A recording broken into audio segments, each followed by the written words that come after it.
आप सभी का अभिनंदन है आपके यूट्यूब चैनल हिंदी पथिक में। आशा करती हूँ आप सभी स्वस्थ होंगे और अपनी परीक्षा की तैयारी में जुटे होंगे। आज हम महिला साहित्यकारों को देखेंगे जो आपकी परीक्षा की दृष्टि से बहुत ही महत्वपूर्ण है और परीक्षाओं में ऐसे प्रश्न पूछे जाते हैं, या तो उनके रचनाकार और रचनाओं के नाम देके प्रश्न पूछ लिए जाते हैं या तो उनकी विधाएं पूछ ली जाती हैं। तो चलिए शुरू करते हैं आज की क्लास। पहली रचना है भोपू पाचा और उदास लड़की।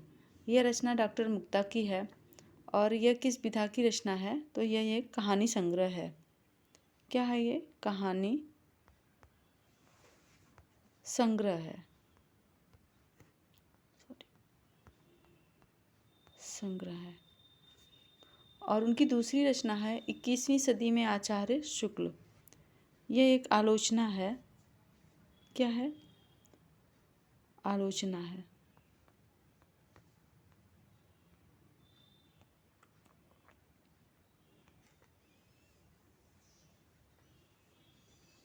आप सभी ने आचार्य रामचंद्र शुक्ल का इतिहास तो पढ़ा ही होगा और मेरा मानिए तो आप सभी को एक बार, अगर आप किसी भी प्रतियोगी परीक्षा की तैयारी कर रहे हैं तो आपको आचार्य शुक्ल और डॉक्टर नगेंद्र का इतिहास तो अपने पास ज़रूर रखना चाहिए और एक बार आँख मूंद के इनको ज़रूर पढ़ लेना चाहिए।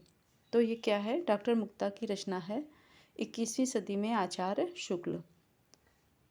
अगली रचनाकार हैं नीरजा माधव और उनकी रचना है भारत का सांस्कृतिक स्वभाव और अर्थात दूसरी रचना है अर्थात राष्ट्रवाद।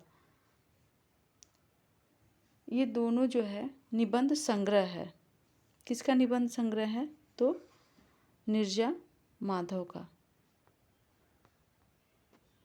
निबंध संग्रह है। नीरजा माधव का। नीरजा माधव मैम के सानिध्य में मुझे इनकी एक बहुत ही प्रसिद्ध कहानी है चिराग तले अंधेरा।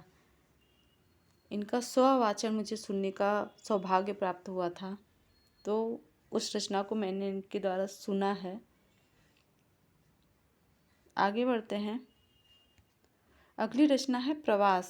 यह रचना डॉक्टर मंजरी पांडे का है और एहसास मंजरी भी डॉक्टर मंजरी पांडे का ही है। तो चलिए देख लेते हैं किस विधा की रचना है प्रवास। यह निबंध संग्रह है। निबंध संग्रह है प्रवास। संग्रह है। एहसास मंजरी क्या है? यह एक गजल संग्रह है। क्या है? गजल संग्रह है। दोनों रचनाएं किसकी हैं? तो डॉक्टर मंजरी पांडे की। आगे बढ़ते हैं। मेरे फूल मेरी टहनियाँ। यह रचना डॉक्टर रचना शर्मा की है। आज़ादी के रण बांकुरे और काशी, यह भी डॉक्टर रचना शर्मा की ही है। मेरे फूल मेरी टहनियाँ जो हैं ये काव्य संग्रह है। ये काव्य संग्रह है। और आज़ादी के रण बांकुरे और काशी, यह क्या है? इतिहास है। क्या है? इतिहास है। और ये दोनों किसकी रचना है? तो डॉक्टर रचना शर्मा की। शेष आशीष, यह रचना डॉक्टर सुभाष श्रीवास्तव की है और यह किस विधा की रचना है? तो यह कहानी संग्रह है। क्या है? कहानी संग्रह है।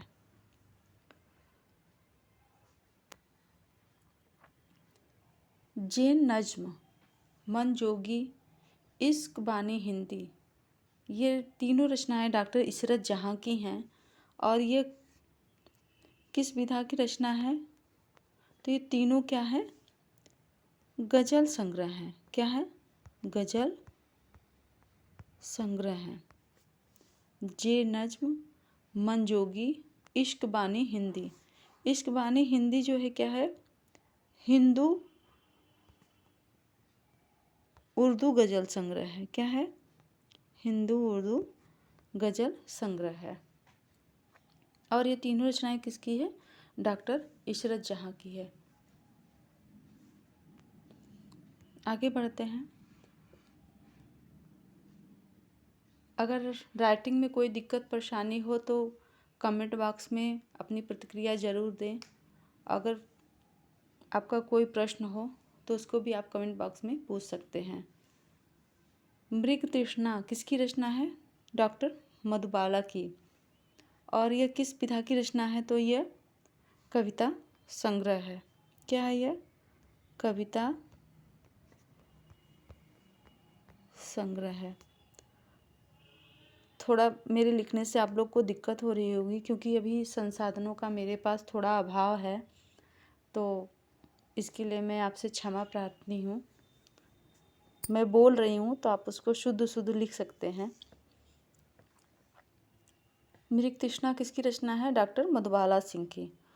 और अगली रचना है बाल गोपाल। यह किस विधा की रचना है? तो यह खंड काव्य है। और यह खंड काव्य किसका है? कंचन लता चतुर्वेदी का। दिशाओं की खोज में यह रचना है अनुराधा बनर्जी की। और यह क्या है? यह कविता संग्रह है। कविता संग्रह है। आज की क्लास में बस इतना ही।